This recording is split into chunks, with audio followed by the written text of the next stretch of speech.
નમસ્કાર દોસ્તો, વિડીયોમાં ફરી એક વખત તમારું સ્વાગત કરું છું. અમદાવાદની અંદર જે ઘટના બની, આજે સોશિયલ મીડિયાની અંદર એ ઘટનાનો વિડીયો એટલો તેજીથી વાયરલ થઈ રહ્યો છે. એક યુવતીના ઘર પર અમુક અસામાજિક તત્વો પહોંચે છે, ત્યાર પછી જે ઘટના બની છે એ સમગ્ર ઘટના હું તમને સંભળાવવાનો છું, પણ એ પહેલા મારે થોડી વાત કરવી છે. વિડીયોને વધુમાં વધુ દોસ્તો શેર કરો, દરેક લોકો સુધી પહોંચવો પડે.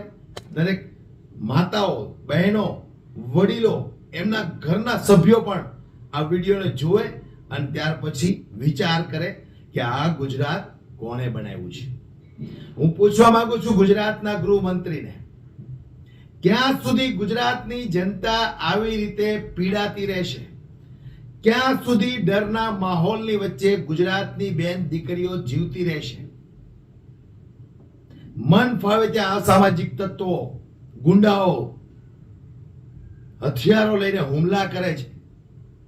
પોલીસ તંત્ર કેમ આટલું ઢીલું છે કે આ અસામાજિક તત્વોને પકડીને જેલના હવાલે નથી કરતા, એમને બરાબરનો પાઠ નથી બનાવતા? હું પૂછવા માંગુ છું ગુજરાતના ગૃહમંત્રીને, પૂછવા માંગુ છું ગુજરાતના મુખ્યમંત્રીને કે મહિલા સશક્તિકરણની વાતો કરો છો, પણ આજે એક મહિલા સાથે આ ગુંડા લોકોએ, અસામાજિક તત્વોએ જે કર્યું છે, સૌથી પહેલા દોસ્તો આપણે એ સમગ્ર ઘટના શું છે એના ઉપર એક નજર નાખીએ.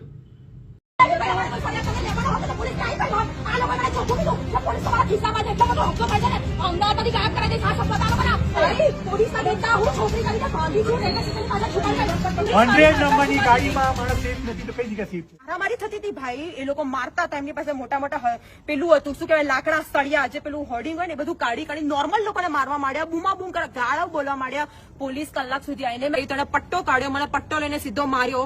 આ જોઈને મેં બૂમો પાડી, એટલે મારો ભાઈ અને મારા પપ્પા આયા તો એને મોટો ત્યાંથી પેવર લીધો, મારા ભાઈના માથે માર્યો, એને લોહી લુવાણ કરી દીધો. પછી મારા પપ્પા આયા, એને અહીંયા બધે નખોરિયા ભર્યા. પછી મેં એલિસ બ્રિજ પોલીસ સ્ટેશનને ફોન કર્યો, તો એલિસ બ્રિજ પોલીસ વાળા આયા. 2 કલાક સુધી તો પહેલા એ લોકો આયા નહીં, પછી આયા એટલે એ લોકો પોલીસ ના દેખતા મારામારી ચાલુ કરી. ખુલ્લા છરા લઈને દોડ્યા, ખુલ્લા છરા. અમદાવાદમાં, ઉત્તર પ્રદેશની વાત નથી થઈ રહી. હું આ બધા જોડે દોડી, એમાંથી 2-3 ભાઈઓએ મારી મદદ કરીને મને રેલવે સ્ટેશનની પાછળ સંતાડી દીધી કે બેન તમે અહીંયા રહી જાઓ, તમે અત્યારે સેફ નથી. પછી મેં મારા પપ્પાને ફોન કર્યો, હું આ લોકોની 10 જણની પ્રોટેક્શનમાં છાના માના ફોર્ચ્યુન હોટલ પાસે પહોંચી. ત્યાં બી એ લોકો પોલીસ ના દેખતા લાકડી લઈને દોડ્યા, અમારા પપ્પાને બૈડે માર્યું, મારી ગાડીનો કાચ તોડી કાઢ્યો. અને આ પોલીસ ફૂલ કરપ્ટેડ છે. પોલીસ તમારી સલામતી એમાં છે, તમે અહીંયાથી નીકળી જાઓ. ત્યાં અમે પોલીસ સ્ટેશન એલિસ બ્રિજ પહોંચ્યા, તે બધા ગુનેગારોને ત્યાં એસીમાં બેસાડ્યા. એ લોકો કોલ્ડ ડ્રિંક પીતા હતા. તો હું કહેવા માંગુ છું ગુજરાતની જનતાને કે આ લોકો ચૂંટણી સમયે મહિલા સશક્તિકરણની વાતો કરે છે. આ વિડીયો જોયા પછી તમને કેમ લાગ્યું કે ગુજરાતની અંદર બેન દીકરીઓ સેફ છે? છાસવારે બળાત્કારની ઘટનાઓ બને છે, છાસવારે આવા ગુંડા, લુખ્ખાઓ, અસામાજિક તત્વો મહિલાઓ ઉપર હુમલાઓ કરે છે, એમના પરિવાર ઉપર હુમલા કરે છે. ગૃહમંત્રીની અંદર એવી તાકાત નથી કે આ ગુંડાઓને, લુખ્ખાઓને બરાબરનો પાઠ ભણાવે, કે બીજી વખત આવા કૃત્ય કરતા પહેલા 100 વખત વિચાર કરે. કેમ ગૃહમંત્રી એક્શન મોડમાં નથી આવતા? આ લોકોના વરઘોડા ક્યારે નીકળશે? ગૃહમંત્રીને અમારો સવાલ છે. સૌથી પહેલા તો આ લોકો પકડાશે કે નહીં, એ મારો પોલીસ તંત્રને સવાલ છે. આજે આ મહિલા પોતાની વેદના ઠાલવી છે, માંડ માંડ બચી છે એ મહિલા. વિચાર કરો તમે, એ મહિલાના પિતાના ગાલ ઉપર પણ કોઈ નખ વડે લોહી કાઢી નાખ્યું છે. પોલીસને ફોન કરે છે, 2 કલાક સુધી તો પોલીસ નથી આવતી. તમે વિચાર કરો, 2 કલાક સુધી તો પોલીસ નથી આવતી. આટલી વારમાં તો કોઈ ગુંડા, લુખ્ખા, અસામાજિક તત્વો જે ઘટનાને અંજામ આપવાનો હોય અંજામ આપીને ચાલતા થઈ જાય. ત્યાર પછી આનો જવાબદાર કોણ? એટલે ગુજરાતની જનતાને હું કહેવા માંગુ છું, તમારી અંદરનો આત્મા જગાડજો. આજે તમારી બેન દીકરીઓ સેફ નથી.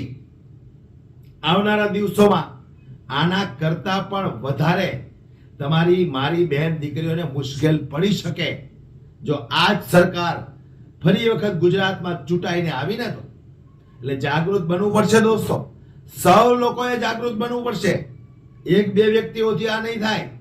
સમગ્ર ગુજરાતની જનતાને મારે કહેવું છે કે છાસવારે આવી ઘટનાઓ બને છે, બળાત્કાર, મર્ડર, દીકરીઓની છેડતી થાય છે, હુમલાઓ થાય છે અસામાજિક તત્વો દ્વારા.